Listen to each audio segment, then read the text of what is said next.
Bradesco. Entre nós, você vem primeiro.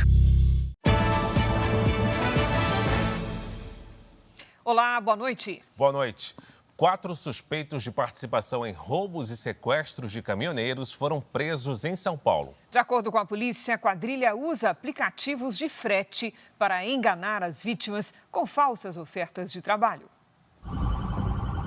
Ainda era madrugada quando os policiais saíram para cumprir os mandados de prisão em Guarulhos, na Grande São Paulo. Ao todo, 4 suspeitos foram presos. Segundo a polícia, eles fazem parte de uma quadrilha que rouba, sequestra e até extorque dinheiro de caminhoneiros. Os criminosos se passam por clientes em aplicativos de frete para atrair as vítimas que saem de várias regiões do país, acreditando que vão prestar um serviço. Mas, na verdade, são atraídas para emboscadas. O que nós percebemos é que o foco da organização criminosa é o caminhão. Mantém essa vítima em cativeiro e daí aproveita para extorquir a família.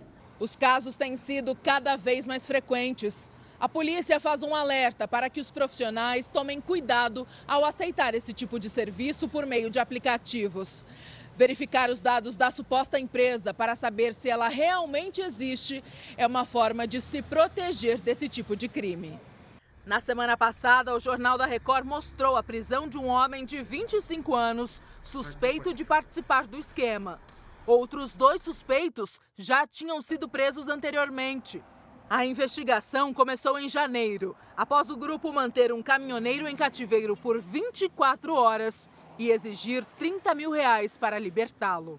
Desmantelar essa organização chegando em cada um desses criminosos, porque é um crime extremamente grave.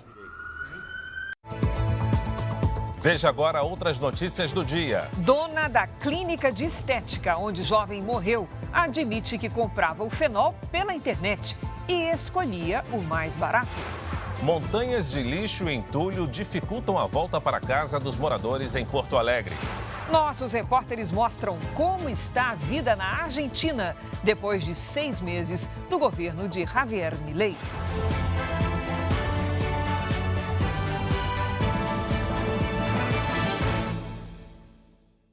Oferecimento: Bradesco, eleito o melhor banco para investir.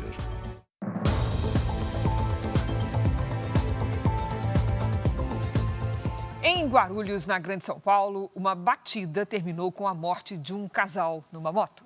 Esse ano, quase 800 pessoas morreram em acidentes envolvendo motociclistas no estado. O acidente foi registrado pelas câmeras de segurança de um posto de combustíveis em Guarulhos, região metropolitana. Passava das 11h30 da noite quando o carro verde invadiu a contramão e atingiu a moto em cheio. O Anderson Francisco de Sales e Alcione de Souza morreram na hora. Imagens feitas por um frentista logo após a batida mostram o motorista ainda dentro do carro. Marcelo Donizete Magalhães foi levado a um hospital com ferimentos leves. Segundo os PMs que atenderam a ocorrência, ele não estava embriagado, mas tinha a carteira de habilitação vencida. Ele vai responder por homicídio culposo em liberdade. Hoje, a motocicleta destroçada ainda estava no posto a poucos metros de onde o casal morreu. As mortes de Anderson e Alcione vão entrar para uma estatística que só nos 4 primeiros meses deste ano tem números impressionantes e assustadores. 784 motociclistas morreram entre janeiro e abril no estado de São Paulo. Em média, 6 a cada dia. Este número é 20% maior do que o registrado no mesmo período do ano passado. Um levantamento do Ministério da Saúde relativo ao período entre 2011 e 2021 revela que nestes 10 anos, 12.011 motociclistas morreram, 88% eram homens. O Everson e o Mário já escaparam de acidentes sem grandes ferimentos. Os dois, que dependem da moto para trabalhar, admitem que saem de casa com medo.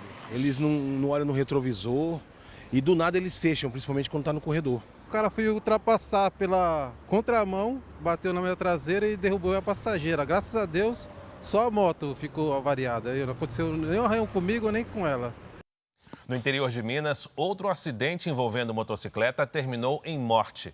O ex-prefeito de Baldim foi preso em flagrante com sinais de embriaguez logo depois da batida. As imagens gravadas logo após o acidente mostram Ivan Martins da Costa Silva, de 66 anos, ao lado do carro. Segundo testemunhas, ele atropelou uma moto com 2 ocupantes numa rodovia em Baldim, a 75 quilômetros de Belo Horizonte. O senhor de cabelo branco estava com a cabeça baixa. Aí eu pensei que ele ia desviar, né? Porque ele estava na minha mão. Ele desviou, aí eu fui e joguei meu carro para o acostamento, para salvar a minha vida e a vida da minha filha. Aí nisso, os motoqueiros bateu nele. O piloto da moto, Lucas Eduardo Carvalho, de 19 anos, morreu no local. Já o garupa, tio dele, foi levado em estado grave para um hospital. Segundo a polícia, o motorista tinha sintomas de embriaguez. Ele se recusou a fazer o teste do bafômetro, mas foi preso em flagrante. Ivan Martins da Costa Silva foi prefeito de Baldim por 3 mandatos. Ele deve responder por homicídio culposo e lesão corporal culposa. Nós não conseguimos contato com a defesa dele. A polícia tenta identificar quem assumiu o comando da maior milícia do Rio de Janeiro. Na sexta-feira, o ex-chefe, conhecido como Pipito, foi morto depois de uma troca de tiros com policiais. Para garantir a segurança, um blindado da Polícia Militar. Após a morte do chefe da maior milícia do Rio de Janeiro, a polícia reforçou o patrulhamento nos acessos às comunidades do Cesarão e do Rodo, na Zona Oeste. Na última sexta-feira, Rui Paulo Gonçalves Estevão, de 33 anos, o Pipito, foi morto durante a operação da Polícia Civil na região. O criminoso era procurado desde outubro do ano passado, quando mandou incendiar mais de 30 ônibus pela cidade. Na época, a ação foi uma represália pela morte de Mateus da Silva Rezende, o Faustão, sobrinho de Luiz Antônio da Silva Braga, o Zinho, então chefe da milícia. Zinho se entregou à Polícia Federal em dezembro e, depois disso, Pipito assumiu o comando. A polícia analisa cadernos de anotações encontrados na casa do criminoso para tentar identificar outros integrantes da quadrilha. Os investigadores também avaliam quem deve assumir o comando da milícia. Pipito era um dos 3 criminosos mais procurados do estado, ao lado de Danilo Dias Lima, o Tandera, e o traficante Wilton Carlos Rabelo Quintanilha, o Abelha, que seguem foragidos. Nós voltaremos a operar naquela localidade em breve, até que consigamos de vez desmantelar aquela quadrilha.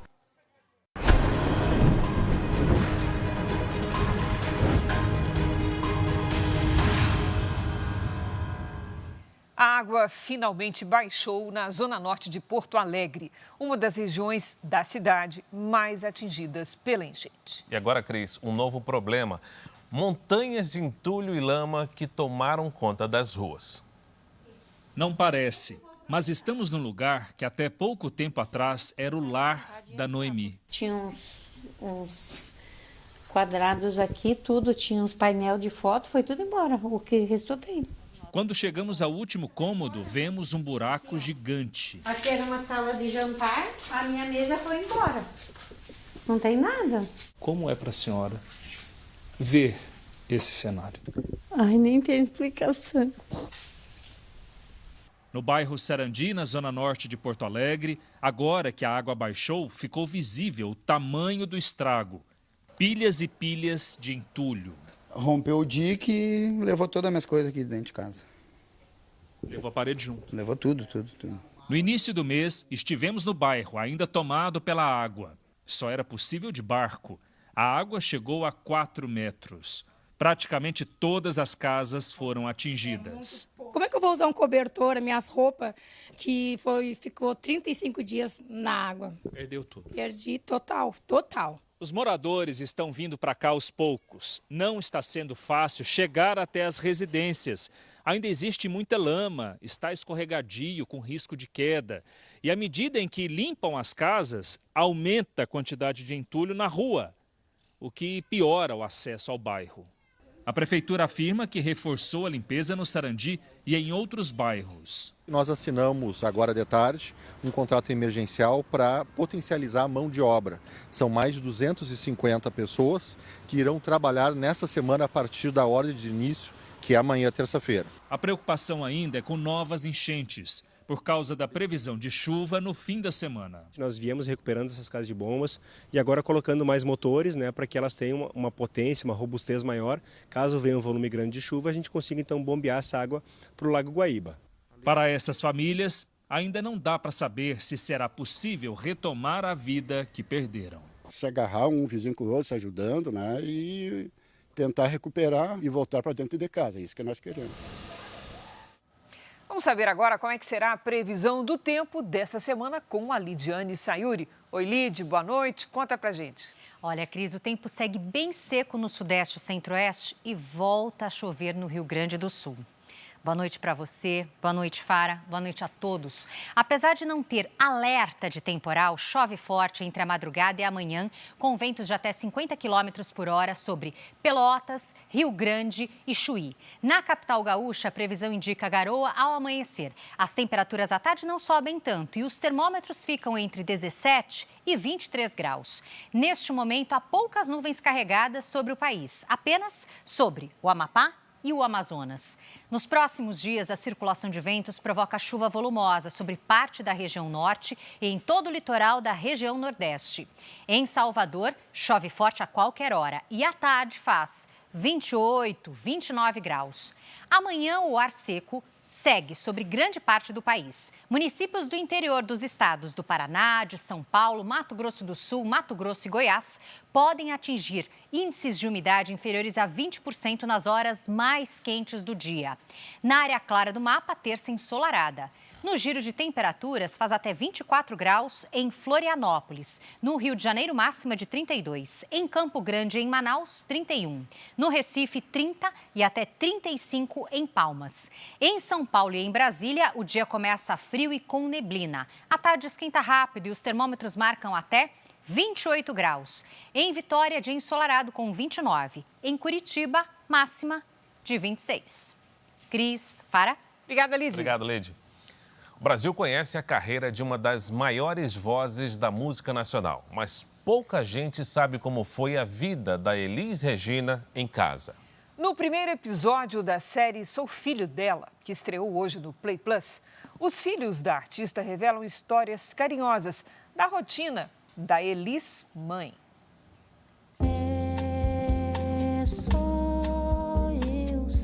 Uma voz marcante. Uma interpretação única. Elis Regina era uma artista gigante. Autêntica nos palcos e fora deles, conquistou fãs por todo o Brasil, como o Allen, que virou pesquisador sobre a vida da cantora. Eu segui o caminho da música por conta da Elis. Então, tudo isso tem a importância da Elis. A Elis mãe, a Elis mulher, a Elis artista. O que ela mexeu comigo? Ela mudou minha vida. Elis Regina é a estrela do primeiro episódio da série Sou Filho Dela, disponível a partir de hoje no Play Plus. Minha mãe teve 3 filhos, né? Sua mãe do João, do Pedro e da Maria. O documentário traz histórias que poucas pessoas conhecem sobre a rotina de amor e dedicação da mãe Elis com os filhos. Bom, eu estou vindo de 45 dias de norte e nordeste com eles. Quer dizer, sufoco, são 3, né? As memórias de infância com a mãe Elis são reveladas na série pelos filhos João Marcelo Boscoli e Pedro Mariano. E tranquilo. Esse aqui foi um álbum que a Elis montou para o Pedro. É original, que ela escolheu, que ela segurou, né? O documentário conta detalhes de uma convivência cheia de afeto, guardada até hoje com carinho na memória dos filhos. Parte dessas lembranças remete ao período em que a família se mudou da capital paulista para a vizinha Serra da Cantareira. Elis era mãe protetora, queria que as crianças crescessem longe da poluição da metrópole, mais perto da natureza. Em um dos momentos mais emocionantes do documentário, os filhos de Elis Regina são entrevistados em uma reprodução da varanda da casa em que eles viveram dias inesquecíveis com a mãe. Não é apenas um cenário, não é uma alegoria. Foi, para mim, um instrumento de conexão com um período mágico da minha vida, que de maneira geral é mágico para a maior parte das pessoas, né? Que é esse período da infância, né? Evocou coisas que eu não me lembrava mais. De forma completamente inesperada, nos emocionou, né? E eu creio que através dessa emoção a gente acabou acessando lugares diferentes do meu coração, de verdade, assim. O jornalista Flávio Rico, que é colunista do portal R7, conheceu pessoalmente a Elis cantora. A Elis, que eu não conhecia, ela me emocionou, porque ela se mostrou uma mulher inteiramente dedicada à família, aos filhos. A Elis, como grande cantora que era, o grande sucesso que ela também era como mãe. Quando assisti o documentário, eu confesso que é de arrepiar, do começo ao fim. Eu gostei muito de ter participado. A emoção foi muito especial e inédita, nunca tinha sentido aquilo.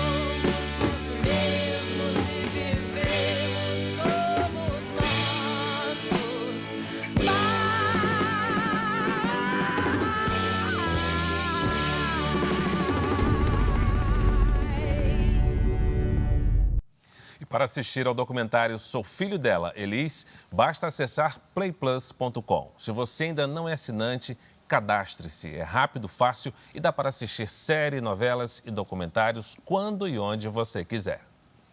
Veja, ainda hoje, começa a limpeza no Hospital de Pronto-Socorro de Canoas, atingido pelas enchentes no Rio Grande do Sul.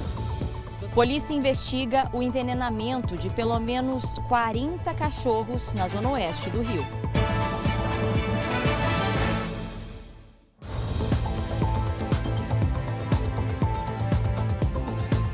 A medida provisória publicada pelo governo para aumentar a arrecadação e compensar a desoneração da folha de pagamentos de empresas e municípios enfrenta resistências no setor industrial e no Congresso Nacional. E tem desafiado a articulação política do governo. O presidente Lula se reuniu com o presidente do Congresso, Rodrigo Pacheco, e com o ministro da Fazenda, Fernando Haddad. A MP limita o uso de créditos do PIS e da COFINS, proibindo o abatimento de outros impostos. O Ministério da Fazenda estima uma arrecadação extra de cerca de 29 bilhões de reais. Em 1h30 de reunião, Pacheco deixou claro ao presidente Lula a insatisfação generalizada no Legislativo pelo fato de o governo querer discutir o assunto por medida provisória. Disse que o texto pode ser inconstitucional e reforçou o descontentamento do setor produtivo, que da noite para o dia se deparou com a mudança na regra e taxação de exportadores. A medida provisória é a aposta do governo para compensar a desoneração da folha de pagamentos. Haddad defende que a MP não terá impacto na inflação e acredita que conseguirá diminuir resistências negociando com o Congresso e empresários. Eles têm que nos ajudar nisso também, porque evidentemente é uma coisa que acaba prejudicando o país, né? E nós não pretendemos outra coisa a não ser dar transparência para isso e corrigir os eventuais desvios apontados. O Partido Progressista entrou no fim da tarde com uma ação no Supremo Tribunal Federal contra a medida provisória do governo que muda as regras de compensação do PIS e da COFINS. O PP alega inconstitucionalidade. O relator da ação no STF será o ministro Gilmar Mendes. O prazo para a entrega da declaração do imposto de renda, você sabe, terminou em 31 de maio. Agora é a hora de entender como é que funciona a restituição. Para isso, já está conosco a Patrícia Lages, que vai explicar direitinho. Oi, Pati, boa noite. Boa noite, Cris. Oi, Fara. Boa noite para você de casa. Vamos ver o que é a restituição e como será feita. O cálculo da restituição é baseado nas retenções feitas nas fontes tributáveis, como, por exemplo, salários e renda de trabalho autônomo, aposentadoria e pensões, aluguéis e outros rendimentos. Sobre essas retenções, são deduzidas despesas médicas, educacionais e também de previdências, além de outras, dentro dos limites legais. Agora, se o valor retido for maior do que o devido, o contribuinte terá direito ao valor de restituição informado na declaração. Depois de receber as declarações, a Receita Federal vai enviar as que têm inconsistências para a malha fina e as demais vão para uma fila de recebimento. Os pagamentos de restituição são feitos em 5 lotes principais, de 31 de maio até 30 de setembro. E outros 5 lotes residuais que podem ser pagos até o fim de fevereiro de 2025. Ô, Paty, quem entrega primeiro recebe primeiro, né? Mas também tem grupos prioritários, não é isso? Tem sim, Cris. Olha, geralmente quem entrega mais cedo recebe antes. Porém, existem sim algumas prioridades e elas começam com os idosos, com pessoas com deficiências ou com doenças graves.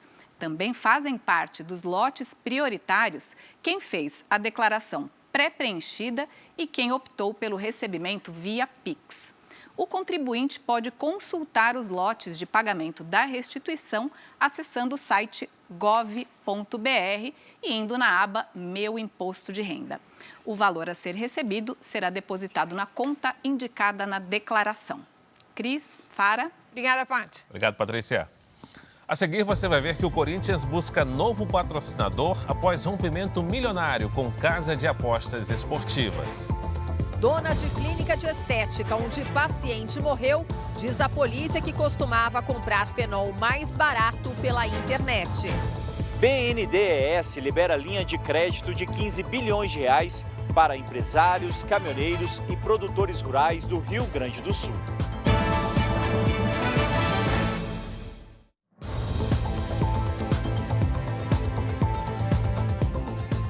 A dona da clínica onde um jovem morreu depois de fazer um procedimento estético na semana passada, disse que sempre escolhia o fenol mais barato na internet. O laudo com a causa da morte de Henrique Chagas deve sair nos próximos dias, mas de acordo com os legistas, foram identificadas queimaduras na glote, a estrutura da laringe por onde passa o ar até os pulmões.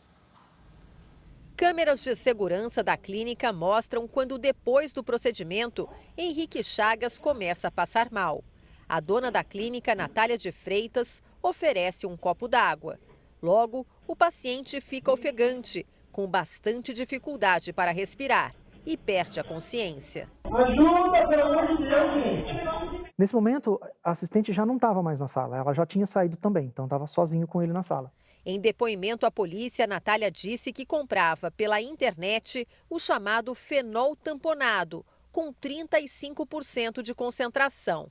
Ela também chamou a substância de fenol atenuado. Segundo esta dermatologista, quando produzido pela indústria, o ácido tem uma concentração maior, 88%, e penetra com menor intensidade na pele.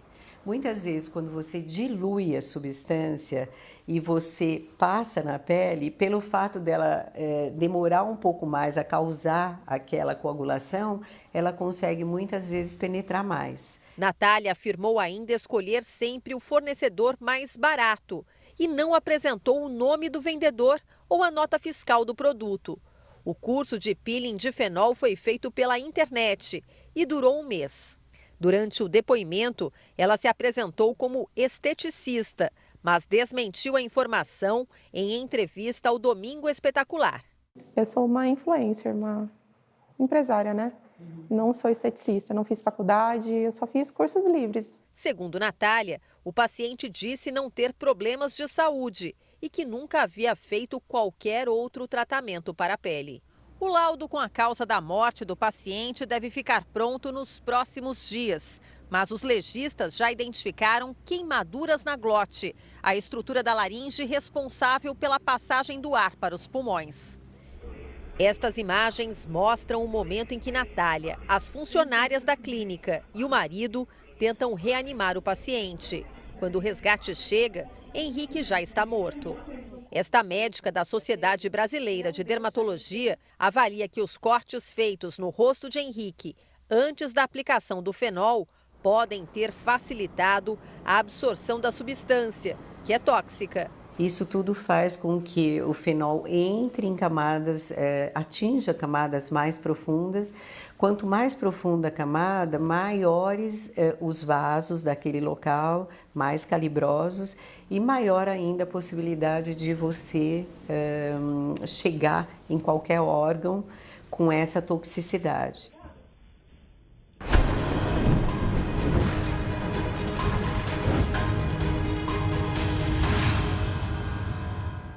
As empresas começaram a calcular os estragos provocados pelas chuvas no Rio Grande do Sul. Só no setor automotivo, o prejuízo é estimado em pelo menos R$1,5 bilhão com a perda de veículos e danos às lojas. A dona Lúcia ficou mais de um mês desalojada. Os móveis dela se transformaram em uma montanha de lixo que ainda está lá. Consegui pessoas para limpar para mim lá dentro, que estava tudo podre. Daí eu consegui alguém para me ajudar. A prefeitura já recolheu quase 50 mil toneladas de resíduos, o que sobrou dos imóveis alagados. Prejuízo também no mercado automotivo. As seguradoras estimam que 200 mil veículos da população foram atingidos. Um levantamento aponta ainda perdas de pelo menos R$1,5 bilhão com a destruição de lojas e concessionárias. Porque isso que nós estamos passando são danos estruturais, na parte física, na loja, onde tu tem parque de informática, onde tu tem mobiliário das concessionárias. Nós estamos falando de estoque de 0 quilômetros e estamos falando de estoque de usados.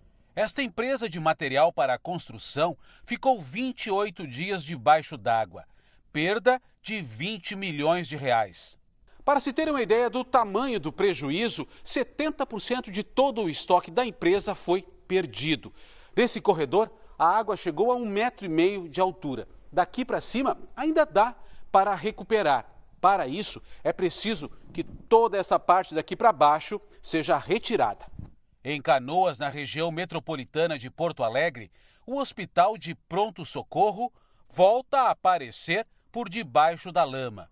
A direção da instituição estima que serão necessários cerca de R$40 milhões para a recuperação.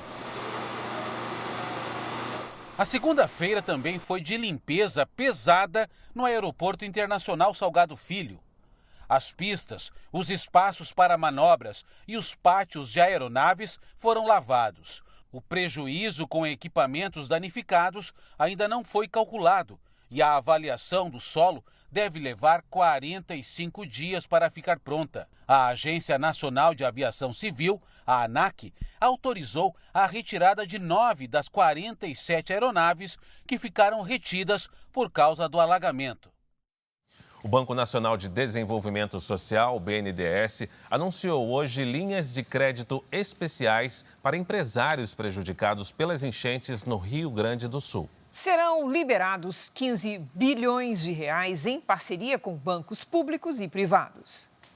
As empresas já podem pedir os empréstimos a partir desta terça-feira. A expectativa é que o dinheiro comece a ser liberado no dia 21 deste mês. No total, o BNDES vai disponibilizar R$15 bilhões para as linhas de crédito emergenciais. O foco do governo é levar recursos para as empresas que tiveram grande prejuízo financeiro com as chuvas no Rio Grande do Sul, em 95 cidades que declararam estado de calamidade pública. Para ter acesso ao crédito, as empresas deverão continuar na mesma cidade e cumprir uma meta de manutenção de empregos. Esses recursos precisam chegar na ponta o mais rápido possível, com todos os desafios que eu estou aqui apresentando antecipadamente, né? O gerente do banco, os técnicos, nunca lidaram com uma situação como essa. Pela escala, é um desafio novo, mas há uma sensibilidade, há um compromisso, há um sentimento no Brasil muito forte para superar essas dificuldades. O empréstimo estará disponível para empresas de qualquer porte, produtores rurais, caminhoneiros autônomos e empresários individuais. Os financiamentos terão prazo de até 10 anos para pagamento e taxas de juros que variam de 0,6% a 0,9% ao mês. É mais uma notícia que se soma ao Pronamp Solidário, o adiamento das parcelas de pagamento de impostos, os 534 mil trabalhadores e trabalhadoras com carteira assinada que terão 2 meses de salário mínimo. O presidente do Corinthians disse que o clube já conversa com possíveis novos investidores depois de perder um patrocínio milionário. Sala lotada para ouvir o que o presidente do Corinthians tinha a dizer depois que o principal contrato de patrocínio do time com uma casa de apostas foi rescindido. Os opositores que não querem o bem do Corinthians, as pessoas que não aceitam que perderam a eleição, usam isso politicamente para que a gente possa ter esses problemas todos, principalmente financeiramente, para que nos sufoquem financeiramente. O acordo entre a casa de apostas VaideBet e o Corinthians previa o repasse ao clube de 370 milhões de reais em 3 anos, o maior patrocínio do futebol brasileiro. A decisão da empresa de romper o contrato com o Corinthians foi tomada depois que surgiu uma denúncia de supostas irregularidades no pagamento de comissões pela intermediação do patrocínio. O caso está sendo investigado pela Polícia Civil. A empresa que intermediou o acordo recebeu do Corinthians 25 milhões de reais como comissão. Depois, segundo a investigação, repassou cerca de 900 mil reais a uma outra empresa, registrada em nome de uma mulher que disse não ter conhecimento do negócio. Segundo o delegado, o nome dela foi usado como laranja. O presidente Augusto Melo afirmou que o Corinthians espera a conclusão da investigação e que não teme um processo de impeachment. Primeiramente, não existe nada provado. É uma gestão limpa, uma gestão transparente, uma gestão que quer o melhor para o Corinthians. Em nota, a VaideBet afirmou que não poderia manter o acordo por causa de suspeitas de condutas ilegais. O Corinthians busca um novo patrocinador em meio à crise financeira. As dívidas superam 2 bilhões de reais. O time também passa por turbulências dentro de campo. Um dos maiores ídolos do clube, o goleiro Cássio, se transferiu para o Cruzeiro. Quem também pode estar de saída é o substituto, Carlos Miguel, que teria propostas de 2 times da Inglaterra. No Campeonato Paulista, o Timão não passou da fase de grupos. No Brasileirão, é 17º colocado e está na zona de rebaixamento. O secretário de Estado norte-americano Antony Blinken está no Oriente Médio. O objetivo é discutir a proposta dos Estados Unidos de cessar fogo entre Israel e os terroristas do Hamas. Após se reunir com o presidente do Egito, Abdel Fattah al-Sisi, no Cairo, Antony Blinken disse que líderes da região precisam pressionar o Hamas a aceitar o acordo de trégua. Press Hamas to say yes. Mais tarde, Blinken se reuniu com o primeiro-ministro Benjamin Netanyahu e o ministro da Defesa Yoav Gallant. Segundo a imprensa internacional, Blinken deve encontrar o ex-ministro Benny Gantz na terça-feira. As reuniões de Antony Blinken aqui em Israel acontecem um dia após a renúncia de Benny Gantz ao cargo de ministro do Gabinete de Guerra. Ele fazia parte do governo de emergência criado para tratar dos assuntos do conflito na faixa de Gaza. Apesar de perder apoio com a saída de Gantz, o primeiro-ministro segue com a maioria parlamentar e ainda comemora o resgate dos reféns numa operação especial do Exército. Imagens divulgadas hoje pelas Forças de Defesa de Israel mostram o momento em que soldados chegam até os reféns dentro de um dos cativeiros. Em seguida, o grupo é escoltado até um helicóptero e levado para um hospital em Israel. 3 deles estavam no apartamento de Abdallah al-Jamal, que morreu na operação. Segundo o exército israelense, ele era jornalista e prestava serviço à rede Al Jazeera. O veículo árabe nega que Abdallah fizesse parte do quadro de funcionários, mas admite que ele foi colaborador em 2019. Pela segunda vez, o Conselho de Segurança da ONU votou a favor da resolução de cessar-fogo que foi proposta pelos Estados Unidos e anunciada pelo presidente Joe Biden em maio. Segundo ele, o projeto também foi autorizado por Israel. Porém, o texto não garante que Hamas e Israel vão cumprir a trégua, que inclui 6 semanas de cessar-fogo e libertação imediata de reféns. Veja a seguir, apreensões de armas deixam autoridades em alerta na Bahia. 26 fuzis foram apreendidos este ano no estado. Polícia investiga envenenamentos de cães no Rio de Janeiro. 40 animais foram intoxicados. Ataques de tubarões fazem 3 vítimas no mesmo dia em praias da Flórida, nos Estados Unidos.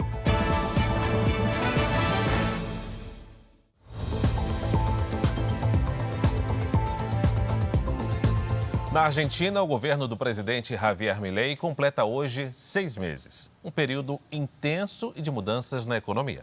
A população está dividida entre os críticos às medidas do governo e os que têm esperança de que o remédio amargo não demore a fazer efeito. Na última pesquisa divulgada em maio, 48% dos argentinos disseram aprovar o governo de Javier Milei, contra 51% que desaprovam. Desde a posse em dezembro do ano passado, não foram poucas as medidas tomadas pelo economista Javier Milei. O peso argentino se desvalorizou drasticamente em comparação ao dólar. Os preços subiram e o custo de vida aumentou. O ultraliberal eleito, com fama de excêntrico e a promessa de romper com a política tradicional, nunca mentiu. Não temos dinheiro. Não há plata. Não tem dinheiro nem pelo lado interno, doméstico, nem pelo lado externo. Então eu não posso mais pedir para o Banco Central imprimir moeda. Isso vai acabar trazendo mais inflação. Para de imprimir moeda, para de dar subsídios de energia e transporte, a população vendo o preço mais alto e menos subsídio, fica mais pobre ainda. O professor Roberto Dumas lembra que a crise na Argentina vem de longos anos. Poderia, eventualmente, tirar de um lado e pôr do outro, porque a gente pensa que macroeconomia é uma coisa muito difícil, mas a gente tem que tratar o país como se trata a nossa casa. Se eu não tenho dinheiro e eu preciso cuidar da educação ou da saúde, eu preciso cortar de outro lado. Não tem jeito. Pouco antes da virada do ano, em dezembro, a inflação explodiu. Chegou a 25%. Nos últimos meses, a inflação desacelerou, mas ainda está longe do ideal. Essa professora aposentada veio do interior visitar a filha na capital. Está muito difícil, sobretudo para aqueles que não têm trabalho, que han perdido o trabalho. Só no primeiro trimestre desse ano, segundo os indicadores econômicos, a Argentina ganhou mais de 3 milhões de pessoas que passaram a se enquadrar na chamada linha da pobreza.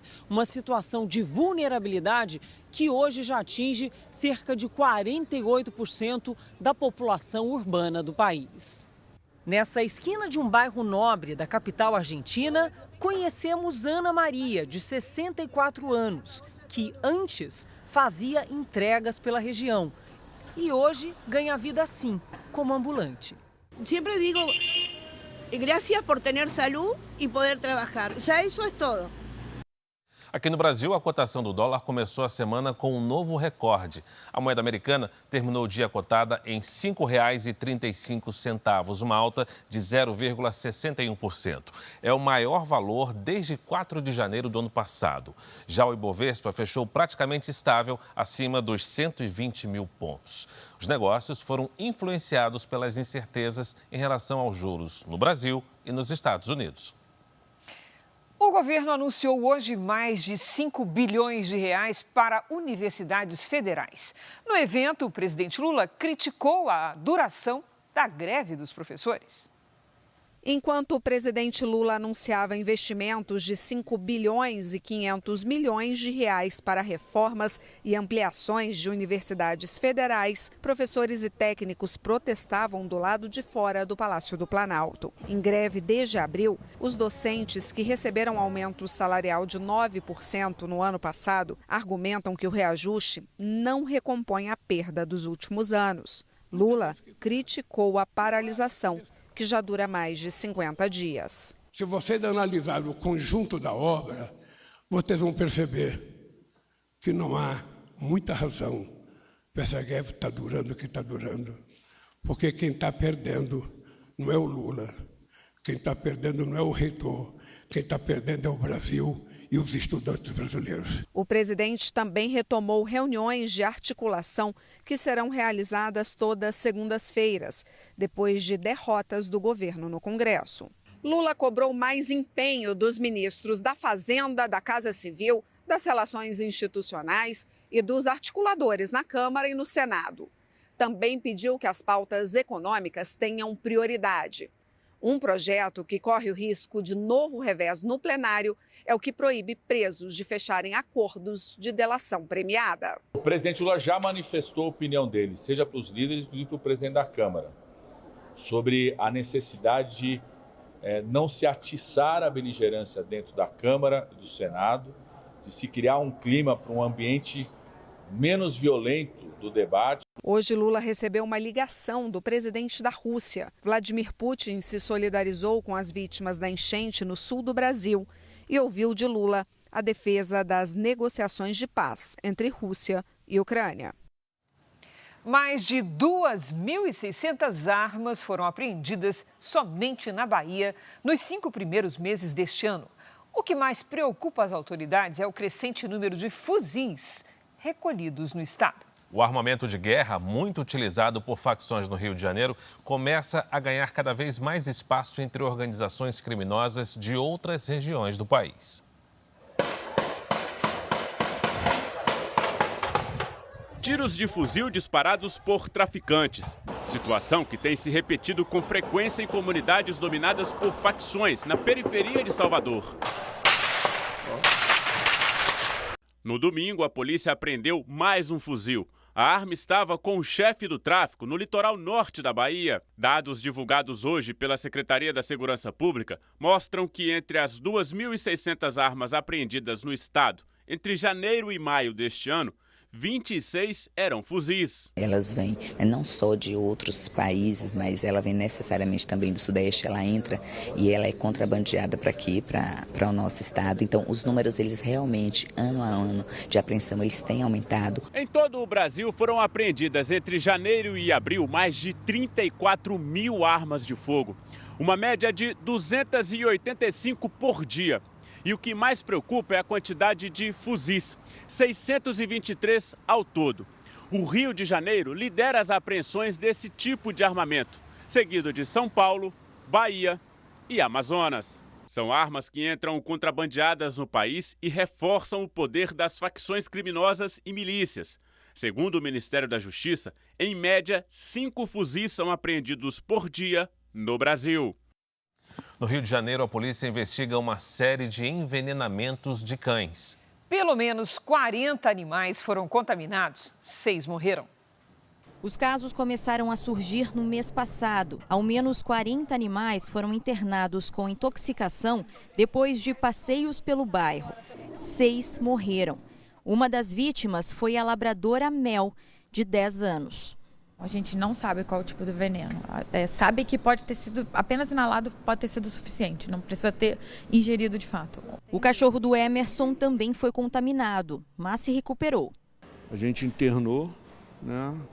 E ficou lá, internado lá, semi-internação, né? Dia de manhã, voltava de noite. A Delegacia de Proteção aos Animais começou a investigar o caso. A suspeita é de que alguma substância tóxica tenha sido colocada nos canteiros. Os agentes estão em busca de testemunhas e câmeras que ajudem a esclarecer o que aconteceu. Alguns moradores não descartam a possibilidade de alguém ter espalhado o veneno propositalmente. A Companhia de Limpeza Urbana começou a fazer uma lavagem nas calçadas para tentar remover qualquer substância. O fundamental para parar essa situação toda, essas mortes todas, esses envenenamentos, é o registro da polícia. Vamos fazer com que a polícia comece a investigar e se pare esse grande absurdo que vem acontecendo na região. Na última semana, outro caso de envenenamento em animais chamou a atenção nas redes sociais. O ator Cauã Raymond denunciou que 2 cães dele foram envenenados com pedaços de carne com chumbinho. Um dos pets não resistiu. É uma maldade. Eu já tive, quando era criança, um cachorro envenenado. Você não sabe a dor que isso causa. Envenenar animais é crime, com pena de até 5 anos de prisão. Autoridades estão em alerta depois que 3 pessoas ficaram feridas em 2 ataques de tubarão na Flórida, nos Estados Unidos. A poucos metros da faixa de areia, um tubarão surge em águas rasas, num dia de praia cheia na Flórida. Os incidentes aconteceram em praias do condado de Walton, no extremo norte do estado. No primeiro ataque, uma mulher foi levada ao hospital, com ferimentos graves. A cerca de 8 quilômetros de distância dali, 2 adolescentes ficaram feridas em outra praia. Uma precisou ser hospitalizada, a outra teve pequenos ferimentos e foi liberada após atendimento médico. O risco de ser mordido por um tubarão é baixo, mas as praias da Flórida lideram o ranking dos Estados Unidos. Foram 16 ataques em 2023, sem registro de mortes. Agentes estão usando barcos para patrulhar o mar e alertar os banhistas. Segundo o xerife do condado, tubarões sempre estiveram presentes na região, mas ataques com 3 vítimas são ocorrências raras. Essa edição termina aqui e à 00:30 tem mais Jornal da Record. Fica agora com a série Reis, A Divisão. E logo depois de Gênesis, não perca o reality A Grande Conquista com a dinâmica cara a cara. Ótima noite para você. Excelente noite para você e até amanhã.